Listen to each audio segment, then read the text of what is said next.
magandang umaga. Meron tayo ditong customer. Recommended tayo. Ayan, recommended tayo ni boss. Ayan.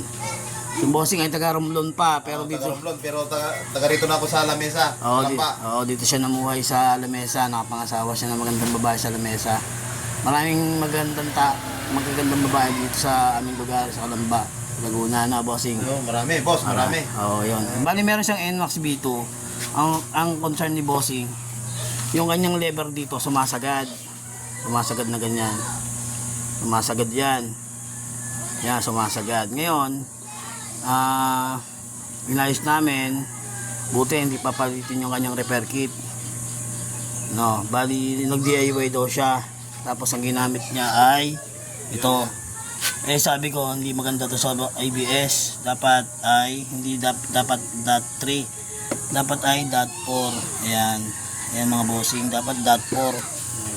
Tapos papagta namin ng brake pad, pero ang nangyari, kaya ito sumasagad, hindi na bleed ni bossing ng ayos. Kumbaga kulang pa si bossing kasi kulang sa kalaman. nagdi-DIY lang si bossing. Ngayon once na tayo ay magpapalit ng brake pad, papalit po tayo ng brake pad na po. Ito po yan. Ito po yung brake pad ni bossing. Yung brake pad ni bossing, pudpud na. Kailangan po kasi maintain na makapal ang brake pad sa pagka-ABS ang inyong motor. Medyo hindi po kailangang hayaan na manipis na. Unang-una sisirain din ang display. Sayang naman, medyo may kamahalan din to. 1,200 sa Yamaha or 1,000. Ngayon po, pagka tayo magpapalit, yun, kailangan baklas po to. Wala po yung pinakatakip. Yan, kailangan po baklas to, open yan. Kasi once na sinabi ko kay bossing paulit-ulit na once na magpapalit ng preno, ng brake pad, open to para yung fluid, pagka nilubog mo yung piston, nilubog mo itong piston na to, dilinisin po natin yan. Pag nilubog mo itong piston, akit po yung fluid dito, at open yan, akit dito. Pero pag sarado po yan, nandyan po yung cover, nakatakip po yan, nandyan po yung cover nya, sa module po pupunta yung ibang fluid. Sa module nya, yung aparato ng module ABS. Pwede pong masira siya pag lagi po ginagawa yung ganong pagpapalit, yung ganong habit. Yun po. Kaya ito po si bossing, sinuwerte pa, ma-revive namin na mali lang yung pag-flashing niya, yung pag-repair ng brake fluid niya. Na bossing na. Salamat po. Yun, salamat. Salamat sa advice, ha. Ugaliin po natin pag tayo magpapalit ng brake pad, tanggalin po natin to. Kahit hindi po ABS, kailangan po din tanggalin to. Para ito pong rubber na to, hindi po mawala sa formation niya. Kasi po, pag po tayo ay nagpalit ng brake pad, hindi po tinanggal tong cover ng master. Ito pong rubber na to, ay yan. Yung rubber na to, nawawala sa forma. Gumaganyan po yan. Yan. Gumaganyan po itsura niya. Yan, tagilid. Minsan tagilid. Kaya nangyayari po, minsan matigas, minsan malambot.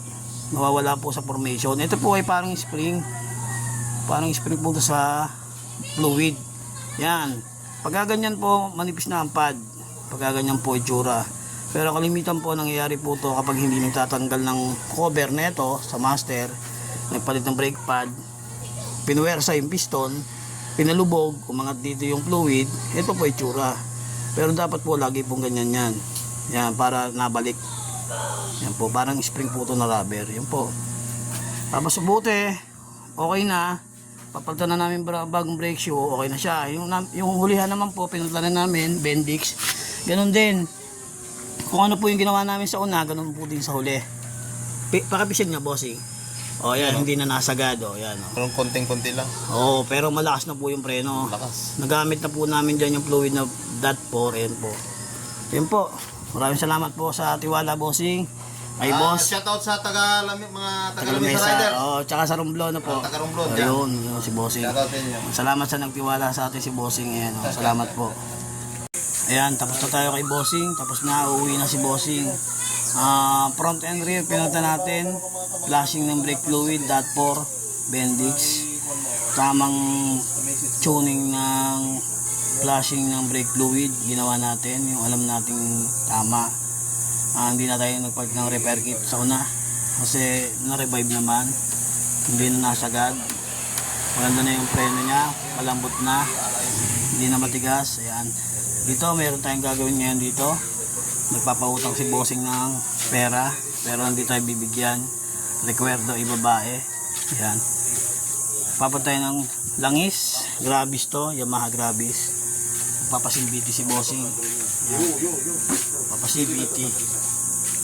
Ayun. Salamat po, bossing. Bali, magpapalit tayo ngayon ng Yamaha Blue Core. Ayan, 800 yung pakal niya sa takalan natin. Ayan, si bossing. Sali natin yung Yamaha na yan. Dito. Ayan, tapos, bossing, salit lang ha. Ito si bossing. Bali, ubi na yung kanyang bell. Mamaya kami magdidesisyon kung paano gagawin. Pero, pwede pa naman, hindi pa naman malalim yung pacing ng bell. Bali, nisi lang muna para makatipid pa rin si bossing. Yung slider niya intact pa rin kasi ito ay going to 1 year. Yung lining niya goods pa rin. Mabagal naman patakbo si bossing, 100 lang lagi. Ikwenta lang daw. Yung mga bola niya okay pa rin, wala pa rin kanto. Ang ano natin kasi dito, hindi maganda, hindi agad gumasto si bossing. Malaki kahit sino magpagawa sa atin. Hindi natin masyadong bubudulin kung kailangan naman hindi papalitan. Kung kailangan hindi papalitan, yun. Ito yung panggilid niya, ayan. Nilinisin natin. Yung tension ng ito, papalitan natin to, medyo malambot na. Para magkaroon ng compression na maganda si bossing. Yung kanyang arangkada. Torque drive, lalagyan natin ng bagong klasa. Torque drive. Ayusin natin. Ayan. Yun lang mga bossing. Ayusin natin. Bali ito, pininturahan natin yung bell ni bossing. Yung motor na. Yung motor ni bossing, yung bell niya kalawang kanina. Pininturahan natin ng item na silver. Konsiderasyon natin yung kay bossing. Kasi once na kinakalawang kasi yan, may posibilidad kainin ng kalawang ng katagalan. Sayang naman yung bell ni bossing. Ayan, nalinis natin yung panggilid ni bossing. Stock pa rin yung kanyang bola. Nag-apply lang tayo ng center spring. Ayun, huli dilaw. 1K. Ayan. Grabis. Mio Grabis. Ayan. Bali, ito ay ilang odo na ba si bossing?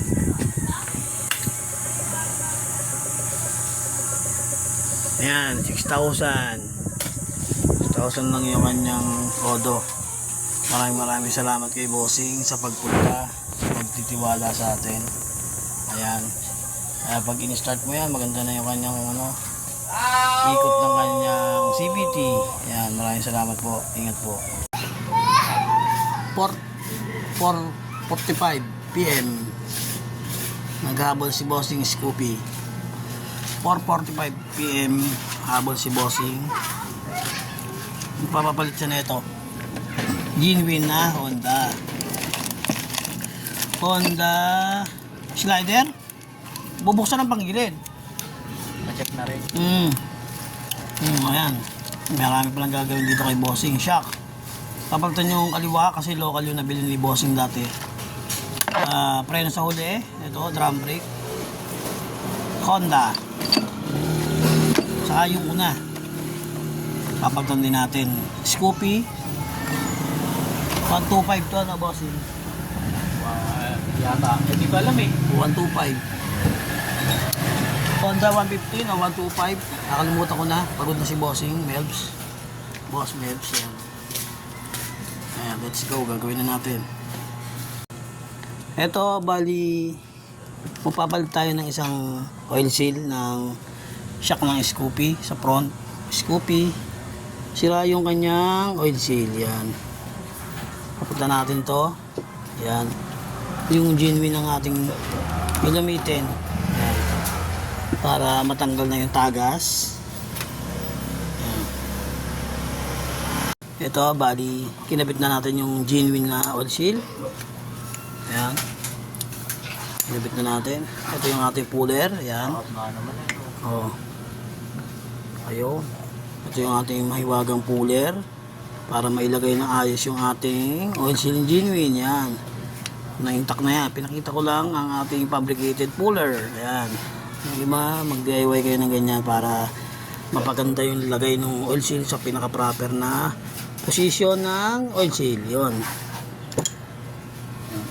Ito na, tapos na. Tapos na yung oil seal na kinabit natin dito. Sa isang kaliwa. Kaliwa lang ang kaliwa lang ang pinaayos ni Bossing. Kaliwa lang yung may tagas. Pinunta natin ng genuine na oil seal. Ginamitan natin ng puller natin na DIY. Yan, nakakabit na. Nilagyan natin magandang langis na pork oil. Tapos mag-install tayo ng install o kabit yan. Nakabit tayo nito. Katulad na sinabi ko nung nakaraan, kailangan natin buksan itong takip ng master para umakyat yung fluid dito, madaling umakyat. Hindi magbabago yung itsura ng rubber. Ito yan, okay pa rin. Yan na, kabit natin para pag inilubog itong piston hindi tagalid yung rubber. Yan. Ito, nakakabit na yung brake pad na genuine na Honda. Problema, tumigas yung kanyang lever, kaya kailangan natin i-bleed. Grabe ang fluid ni Bossing, parang bagoong siya. O ha, bagoong na balayan. Shout out, sorry po, joke lang. O, grabe yung kanyang si Bossing. Yan. Bleed muna tayo ng fluid. Ayan napakadumi na. Yan ang sinasabi ko sa ulan. Ayan, Scoopy. Kataas ito, CVT tayo. Tapos magpapalit tayo ng drum brake. Flashing muna tayo. Ito, okay na yung kanyang brake pad sa una. Ayos na rin itong kanyang master. Ayan, susunod namin yung CVT tsaka palit ng preno sa uli. Meron akong special mention na yan. Meron ako helper dyan. Enox, pilit ako ng pulley. Shoutout kay boss. Ang pangalan mo?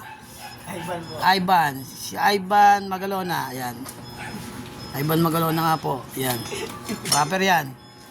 Ito. Tapusin na natin. Tapos na tayo sa shock. Sa brake pad. Sa master. Pinalitan ng fluid.